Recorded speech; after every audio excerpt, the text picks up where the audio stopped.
जय बोलो देवादिदेव 1008 श्री भगवान महावीर स्वामी की जय जय जय। अहिंसा परमो धर्म की जय जय जय। परम पूज आचार्य गुरुवर श्री विद्यासागर जी महाराज की जय जय जय। परम पूज्य महामना मुनिराज प्रमाण सागर जी महाराज की। जीवन को हम प्रगति पथ की ओर अग्रसर करना चाहते हैं, अपने जीवन की यथार्थ उन्नति करना चाहते हैं, तो हमें धर्म का आलंबन लेने की जरूरत है। और धर्म के संदर्भ में आचार्य कुंद कहते हैं कि रत्नत्रय को अंगीकार करोगे तभी तुम सच्चे अर्थों में धर्मी कहलाने के योग्य हो सकोगे। उस रत्नत्रय के क्रम में सम्यक दर्शन और सम्यक ज्ञान की विवेचना आप सबके मध्य हुई। आज से मैं बात प्रारंभ कर रहा हूँ चारित्र की। चारित्र क्या है?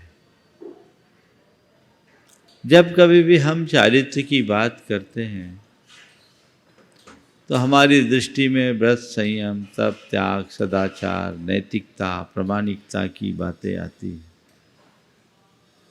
निश्चित तौर पर ये सब हमारे चरित्र के अंग हैं, लेकिन चरित्र कोरी प्रवृत्ति मात्र नहीं है। चारित्र का संबंध केवल हमारे बाह्य आचरण तक सीमित नहीं है। हमारे चरित्र का संबंध हमारे भीतरी परिणति से भी है। जब आचार्य कुंद से कहते हैं, पूछते हैं, तो वे तो चारित्र को धर्म निरूपित करते हैं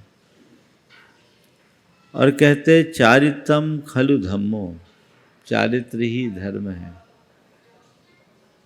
लेकिन वो चारित्र क्या है, धर्म क्या है?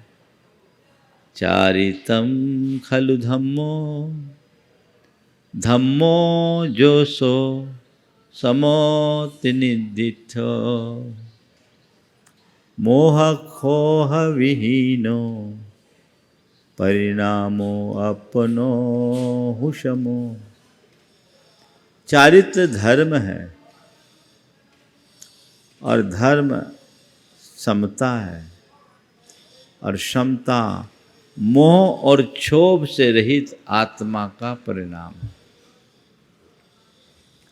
मन का मोह और मन का क्षोभ हमारी क्षमता को खंडित करता है और अपनी समता को खंडित करना अपने चरित्र को खोना है। हमारा मूल चरित्र परम क्षमता में लीन रहना है। जो हर पल क्षमता में लीन रहता है वो अपने जीवन का हर पल रस ले पाता है। लेकिन हमारे चित्त को चंचल बनाने वाला हमारे मन का मोह है, हमारे मन का क्षोभ है। ये जब तक हम पर हावी होगा तब तक हम अपने परिणामों में स्थिरता नहीं ला सकते। इसको आधार बनाकर आज से हम अपनी बात शुरू कर रहे हैं और आचार्य कुंद की एक गाथा से शुरुआत करेंगे, जहाँ उन्होंने चारित्र के उद्देश्य को रेखांकित करते हुए उसकी परिभाषा व्याख्यायित की है। वे कहते जीवादि सद्दहनम सम्मतम तेषिमधिगमो नानम रागादि परिहरणम चारित्रम एषु खलु मोक्षपहो। जीवादि का श्रद्धान करना सम्यक तो है, उनका ज्ञान करना ज्ञान है, और राग आदि का परिहार करना चारित्र है। हाँ, वो अपना आचरण कर रहे हैं। राग आदि का परिहार करना चारित्र है। हम सब चारित्र के पथ पर आगे चलते हैं। चारित्र हमारा धर्म है। यदि व्यवहारिक दृष्टि से मैं कहूँ तो हमारा जितना भी धर्माचरण है वह सब हमारे चरित्र का अंग है। पर सवाल ये है कि जो हम धर्माचरण कर रहे हैं वो चरित्र है भी कि नहीं। तो उसके संदर्भ में एक कसौटी दी, रागादिक परिहरणम चरणम। रागादि का परिहार ही चारित्र है। हम धर्माचरण करते हैं, त्याग तपस्या करते हैं, व्रत संयम रखते हैं, दान पुण्य करते हैं और बड़े बड़े धर्मानुष्ठान करते हैं।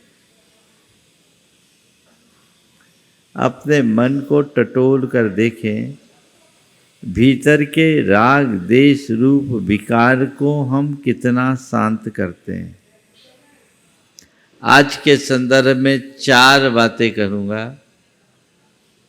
विकार, स्वीकार, परिहार, परिष्कार। विकार, स्वीकार, परिहार और परिष्कार। पहली बात विकार की। अपने मन को टटोल कर देखें, मेरे भीतर विकार है या नहीं। कभी लगता है?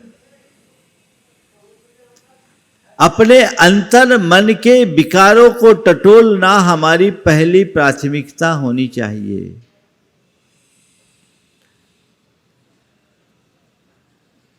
आप देखो, विकारों में जी रहे हो या विकारों को जीत रहे हो। विकारों में जी रहे हो तो दुखी बने रहोगे और विकारों को जीत रहे हो तो सुखी रहोगे। हमारी परिणति कैसी है? अगर यथार्थता देखें तो हर व्यक्ति हर पल न केवल विकारों में जी रहा है अपितु अपने विकारों को पुष्ट करने में ही लगा है। और जब तक विकारों की पुष्टि में हम लगे रहेंगे तो विकारों से मुक्ति होगी क्या? कतई नहीं। तो हमें देखना है हम विकारों में जी रहे हैं या विकारों को जीत रहे हैं। और उसके लिए भी सबसे पहली बात हमें ये देखना है कि हम अपने अंदर के विकार को विकार मान भी रहे हैं या नहीं मान रहे। ज़्यादातर लोग अपने दोषों और दुर्बलताओं को स्वीकार ही नहीं करते। उन्हें दूसरों के दोष दिखते हैं, दूसरों की दुर्बलताएं दिखती है, लेकिन अपने दोष अपनी दुर्बलता उनको नजर ही नहीं आती। और जब तक हम अपने दोषों को देखेंगे नहीं, दोषों को स्वीकारेंगे नहीं, तो उसमें सुधार कैसे होगा? हम विकार में जी रहे हैं और जब तक ये विकार पुष्ट होते रहेंगे मेरा संसार बढ़ता रहेगा। कहीं कोई विष का बीज बोए, रात दिन उसमें खाद पानी देता रहे और उस पेड़ को बड़ा करता रहे और सोचे एक दिन होली आए और ये पेड़ जल जाए, क्या संभव है? होगा क्या? जिस बीज को तुमने बोया, जो पेड़ लगाया, उसे अगर खाद पानी दोगे तो ये पेड़ बढ़ता ही जाएगा, इसे कोई रोक नहीं पाएगा। ये पेड़ बढ़ता ही जाएगा, इसे कोई रोक नहीं पाएगा। तो रोकने के लिए हमें चाहिए कि हम यथासंभव उससे सींचना बंद करे। हम लोग धर्म का पुरुषार्थ करते हैं। आचार्य कुंद कह रहे रागादि परिहरणम चरणम, चालित राग आदि के परिहार का नाम है। मैं धर्म क्षेत्र में कितना आगे बढ़ा हूं, इसका अंदाज किसके बल पर होगा? किसके बल पर? मेरे भीतर के राग देश मोह के विकार जितने घटे, मैं उतना बड़ा धर्मी, और मेरे अंदर राग देश मोह के विकार जितना बढ़े उतना अधर्मी। प्रायः धर्मी जनों के अंदर जो राग आदि पुष्ट होते रहते, उसे देखकर लगता है कहीं कोई ये आत्मवंचना तो नहीं हो रही। एक व्यक्ति ने 16 दिन के उपवास किए, लगातार 16 दिन के उपवास किए।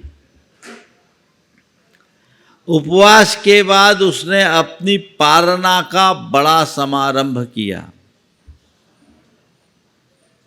सभी को बुलाया भी,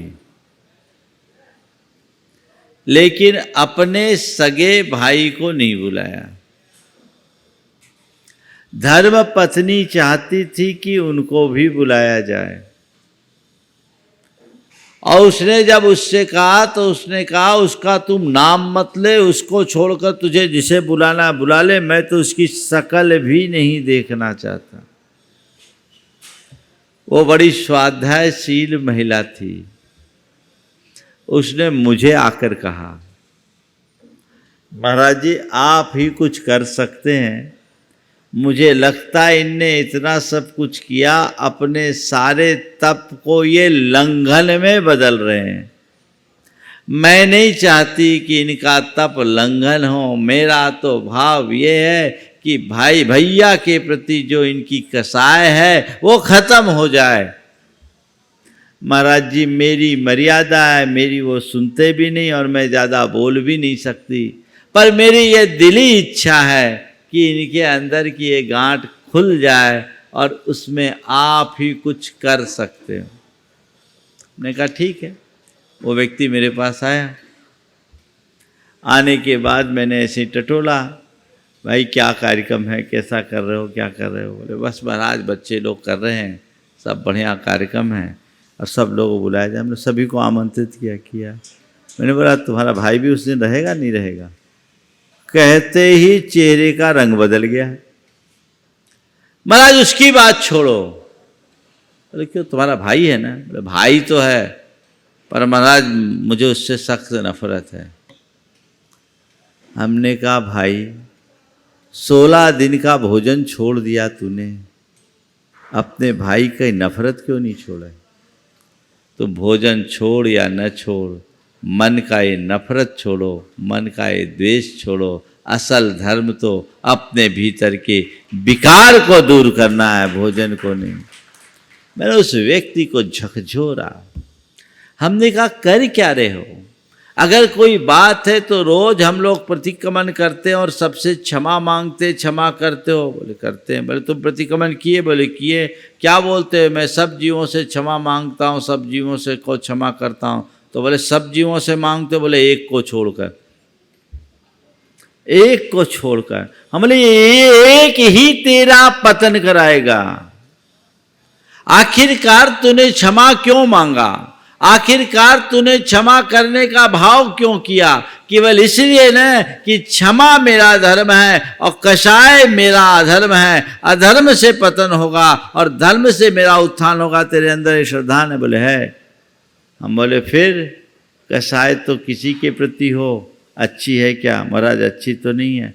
तो हम बोले फिर ये बताओ। बोले सबसे नहीं है महाराज, केवल एक ही से है। हम बोले ये तो देख उसकी डिग्री कैसी है। एक भी क्यों, वो एक की कसाई भी तेरे जीवन को तबाह करने वाली है। इसे समाप्त करो, इसे निकालो। जब सबको रोज क्षमा करते हो, सबसे रोज क्षमा मांगते हो, तो क्यों ना हो अपने ही भाई से क्षमा मांग लो और क्षमा कर दो और अपना मन साफ करके आगे बढ़ो। थोड़ा टाइम लगा। महाराज ठीक है, आप कहते हो तो मैं बुलवा लेता हूं। मैं बुलवा नहीं लेता हूं, बुलवाना नहीं है, बुलाना है। और न केवल बुलाना है, अपितु अब तक जो कुछ हुआ उसे भुलाना है। बुलाने से क्या होगा? पहले मन में जो है उसे भूलो, फिर सामने वाले को बुलाओ और गले मिलो, ताकि ये तब सार्थक हो जाए। उस व्यक्ति ने मन बनाया, उसकी धर्मपत्नी ने उसे उत्साहित किया, वो तो अंदर से चाहती ही थी। और इधर जो भाई था वो भी चाहता था कि हम लोगों का जो मनोमालिन्य है दूर हो जाए। उसके बाद जब दोनों भाई गले मिले, अंदर से दोनों की जो आंसू की धार बही, 10 वर्ष के बाद 2 भाई गले मिले, अश्रु की धार बही, नजारा ही अलग। दोनों आकर के मुझसे कहे, महाराज 10 साल की मलिनता में जो सुख हमें नहीं मिला, वो आज एक पल के मिलन में सुख प्राप्त हुआ है। आज हम जानते हैं प्रेम क्या होता है। मैंने कहा, आज सच्चे अर्थों में तुम्हारे उपवास का फल मिला है। ये बात गांठ में रखिए कि मेरे अंदर के विकारों का शमन करना ही मेरा धर्म है। हम बाहर का धर्म तो खूब तत्परता से करते हैं, भीतर के धर्म के प्रति हम लोग प्रमादी बनते, उदासीन रहते हैं।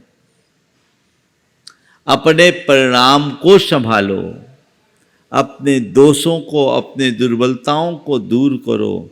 और ये कब होगा? जब व्यक्ति अपनी बुराई को बुराई के रूप में स्वीकार करेगा कि ये मेरी कमी है।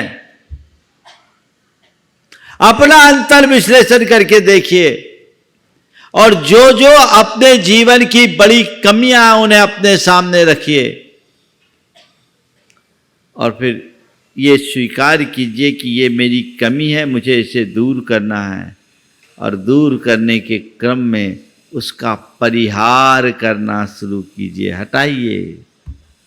मुझे इन विकारों को नित्य दूर करना है, इन्हें कम करते जाना है, इन्हें कम करते जाना है, इन्हें कम करते जाना है, और कम करते करते करते इन्हें खत्म करते जाना है। ये मेरा प्रयोजन होना चाहिए। बाहर से धर्मी होना सरल है, और अंतर को धर्ममय बनाना बड़ा कठिन है। लेकिन असली साधना तो वही है। तो रागादि परिहरणम चरणम, मेरे अंदर के विकार शांत हो। जब तक राग देश मोह काम क्रोध लोभ की वृत्तियां पनप रही है, तो समझना अभी हम धर्म से बहुत दूर हैं, दूर हैं, दूर हैं। आचार्य समंत भद्र महाराज ने इसी बात को और अलग तरीके से निरूपित करते हुए कहा, रागत देश निर्वृत्ते चरणम प्रतिपद्यते साधु। अपने राग देश की निर्वृत्ति के लिए ही साधु चरित्र को अंगीकार करता है। मैंने धर्म पथ को स्वीकार किया इसी विकार को दूर करने के लिए, और यदि धर्म पथ में लगे रहते हुए भी उन्हीं का सेवन करूं, उन्हीं का आश्रय लूं, तो ये मेरे जीवन की भयानक भूल होगी। मुझे उससे दूर रहना है, मुझे उससे पूरी तरह बचकर चलना है। ऐसी सोच अपने अंतर मन में होनी चाहिए, तो हमारा जीवन निहाल होगा, हम अपने जीवन में कुछ कर पाएंगे। तो क्या करें? हर पल अपने आप को मांझने की कोशिश करें, अपने भीतर के राग देश का परिहार करें, जितना बन सके उन्हें कम करने की कोशिश करे। महाराज करते तो हैं लेकिन होता नहीं है, हम क्या करें, है ना। चाहते तो सब हैं, होता नहीं है। होता नहीं है तो उसके लिए एक अभ्यास की जरूरत है। हम कदम दर कदम चले, नित्य ये भावना भाए कि मैं अपने विकारों को छोड़ता हूँ और गुणों को स्वीकारता हूँ। ये नित्य अभ्यास में लाना चाहिए। आप जैसा होना चाहते हैं वैसी भावना भाएं, और जिससे बचना चाहते हैं वैसी भावना भाएं, तब विकारों का शमन होगा। रोज सुबह उठो और प्रभु से प्रार्थना करो, हे प्रभु मेरा मन सहज रहे, मेरा मन शांत रहे, मेरा मन निर्विकार रहे, मैं सहज शांत और निर्विकार रहूं, मैं राग देश और मोह से बचकर रहूं। ये भाव बार बार बार बार दोहराइए। देखिए कितना हो सकता है। हे प्रभु आज के दिन मैं सहज रह सकूं, आज के दिन मैं शांत रह सकूं, मैं अपने शुद्ध आत्मा के स्वरूप में रम सकूं। आज मुझे विकारों से मुक्त रहना है। ये मेरे विकार शांत होवे, मेरे राग देश मोह मुझसे दूर रहे, ये भाव जगाइए।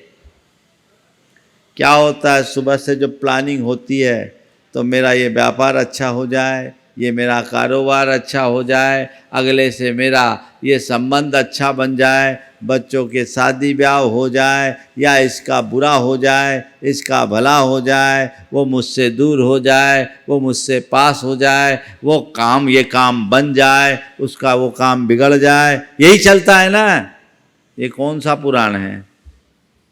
निष्ठ संकल्प विकल्पों में जीते हैं, वे नित्य कर्म बांधते रहते हैं, और ये कर्म का बंधन उसके पतन का कारण है।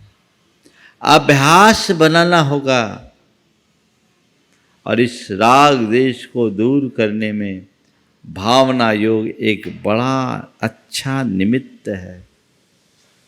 आप कुछ मत कीजिए, केवल इन 4 सूत्रों को नित्य दोहराइए।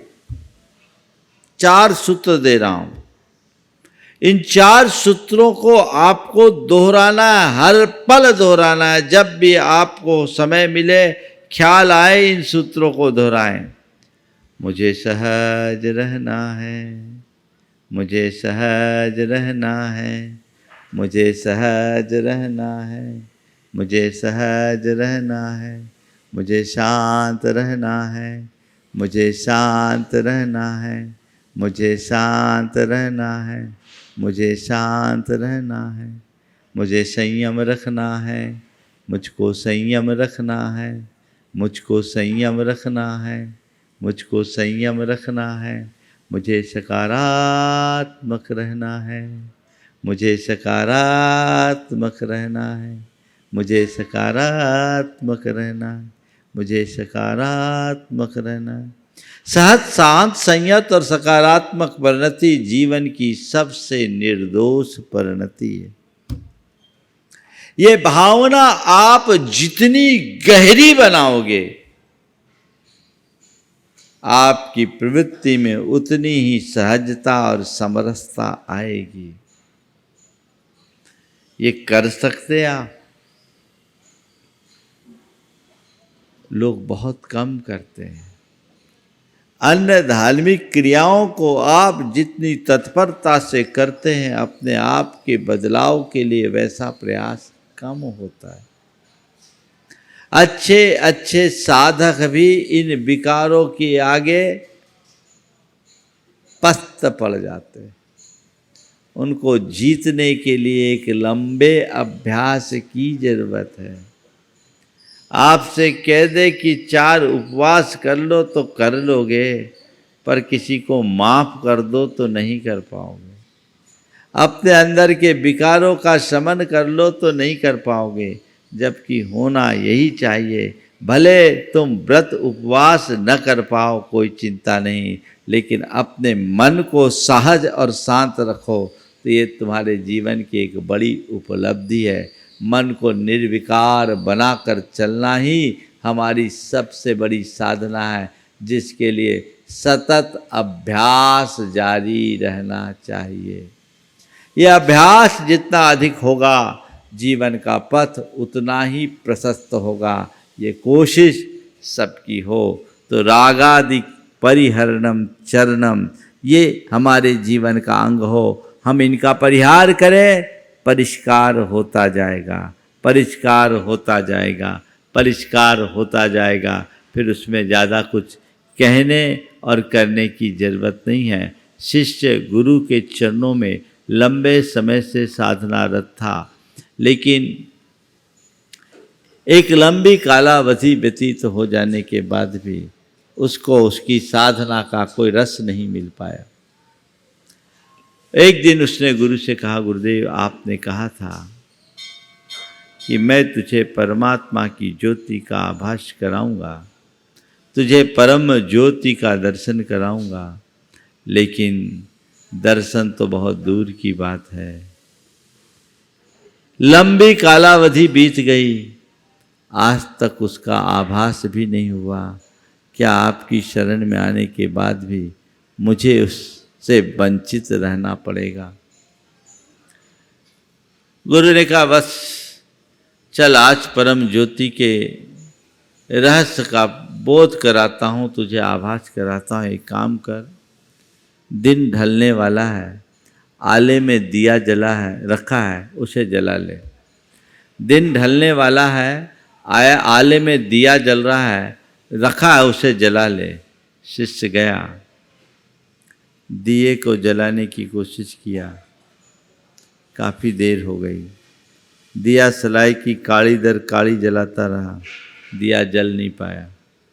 गुरु ने अपने आसन से आवाज़ लगाया, क्या बात है, विलंब क्यों हो रहा है? बोला, गुरुदेव क्या करूं, दिया नहीं जल पा रहा है। क्या बात है, विलंब क्यों हो रहा है? कहा, गुरुदेव क्या करूं, दिया नहीं जल रहा है। आखिर देख तो सही वो दिया क्यों नहीं जल रहा है, आखिर देख तो सही वो दिया क्यों नहीं जल रहा है। उसने दिए में झांका और कहा, गुरुदेव ये दिया नहीं जलेगा। बोला, क्यों? बोले, उसमें तेल की जगह पानी भरा है। जिस दिए में तेल की जगह पानी भरा है वो दिया कभी नहीं जल सकता। ये बात अपने गांठ में बांध कर रखने की है। जिस व्यक्ति की भाव शुद्धि नहीं हुई उसका कभी उद्धार नहीं हो सकता। जिसके हृदय में कषाय पल रही है वो अपना उत्थान नहीं कर सकता। कषायों का शमन होना चाहिए, और ये कषायों का शमन ही हमारा सबसे बड़ा धर्म है। इस धर्म को हम अंगीकार करके चलेंगे तो अपने जीवन का पथ प्रशस्त कर सकेंगे, आगे बढ़ सकेंगे। उस दिशा में हमारी कोशिश जारी रहनी चाहिए। आज मैं अधिक विस्तार से चर्चा नहीं कर रहा हूँ, आज अपनी बात को यहीं रोकूंगा और कल से ये क्रम निरंतर चलता जाएगा। आज मानसिकता अधिक नहीं है, हाँ, इसलिए आज इतने में ही बात रखिए। इसे एक संक्षेप खुराक के रूप में देखिए, हाँ, और लक्ष्य बनाइए, पुरुषार्थ जगाइए कि मुझे चरित्र के क्षेत्र में आगे बढ़ना है, यानी अपनी चेतना को चमकाना है, अपने परिणामों को निर्मल बनाने की दिशा में आगे बढ़ना है। मेरे कषायों का शमन होगा तो मेरे दुख अपने आप दूर हो जाएंगे, क्योंकि मेरे दुखों का मूल मेरे मन में पलने वाली कषाएं हैं। जो जो कषाएं शांत होती है दुख दूर होते हैं। सबका दुख दूर हो, सबकी कषाएं शांत हो और सभी अपने जीवन में मंगल प्राप्त कर सके। इस भाव के साथ मंगल भावना पूर्वक मैं विराम लूँगा। मंगल मंगल होए जगत में सब मंगलमय हो। मंगल मंगल होए जगत में सब मंगलमय हो। इस धरती के हर प्राणी का मन मंगलमय हो। इस धरती के हर प्राणी का मन मंगलमय हो। कहीं क्लेश का लेश रहे ना, दुख कहीं भी हो। कहीं क्लेश कालेश रहे ना, दुख कहीं भी हो। मन में चिंता भय न सतावे, रोग शोक नहीं हो। मन में चिंता भय न सतावे, रोग शोक नहीं हो। नहीं बैर अभिमान हो मन में, क्षोभ कभी नहीं हो। नहीं बैर अभिमान हो मन में, क्षोभ कभी नहीं हो। मैत्री प्रेम का भाव रहे, नित मन मंगलमय हो। मैत्री प्रेम का भाव रहे, नित मन मंगलमय हो। मंगल मंगल होए जगत में, सब मंगलमय हो। मंगल मंगल होए जगत में, सब मंगलमय हो। इस धरती के हर प्राणी का मन मंगलमय हो। इस धरती के हर प्राणी का मन मंगलमय हो।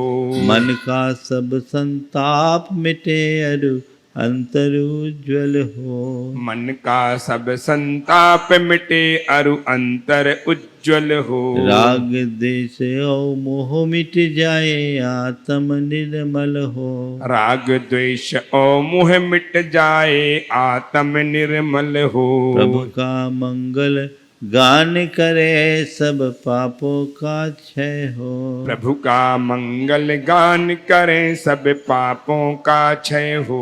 इस जग के हर प्राणी का हर दिन मंगलमय हो। इस जग के हर प्राणी का हर दिन मंगलमय हो। मंगल मंगल होए जगत में, सब मंगलमय हो। मंगल मंगल होए जगत में, सब मंगलमय हो। इस धरती के हर प्राणी का मन मंगलमय हो। इस धरती के हर प्राणी का मन मंगलमय हो। गुरु हो मंगल, प्रभु हो मंगल, धर्म सुमंगल हो। गुरु हो मंगल, प्रभु हो मंगल, धर्म सुमंगल हो। मात पिता का जीवन मंगल, परिजन मंगल हो। मात पिता का जीवन मंगल, परिजन मंगल हो। जन का मंगल, गण का मंगल, मन का मंगल हो।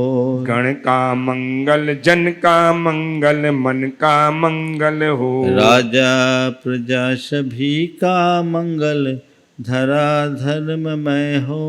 राजा प्रजा सभी का मंगल, धरा धर्ममय हो। मंगल मंगल होए जगत में, सब मंगलमय हो। मंगल मंगल होए जगत में, सब मंगलमय हो। इस धरती के हर प्राणी का मन मंगलमय हो। इस धरती के हर प्राणी का मन मंगलमय हो। मंगलमय हो प्रात हमारा, रात सुमंगल हो। मंगलमय हो प्रात हमारा, रात सुमंगल हो। जीवन के हर पल हर क्षण की बात सुमंगल हो। जीवन के हर पल हर क्षण की बात सुमंगल हो। घर घर में मंगल छा जावे, जन जन मंगल हो। घर घर में मंगल छा जावे, जन जन मंगल हो। इस धरती का कण कण पावन और मंगलमय हो। इस धरती का कण कण पावन और मंगलमय हो। मंगल मंगल होए जगत में, सब मंगलमय हो। मंगल मंगल होए जगत में, सब मंगलमय हो। इस धरती के हर प्राणी का मन मंगलमय हो। इस धरती के हर प्राणी का मन मंगलमय हो। सब जग में मंगल बढ़े, सब जग में मंगल बढ़े। टले अमंगल भाव, टले अमंगल भाव। है प्रमाण की भावना, है प्रमाण की भावना। सब में हो सद्भाव। सब में हो सद्भाव। जय बोलो परम पूज्य आचार्य गुरु श्री विद्यासागर जी महाराज। जय जय जय।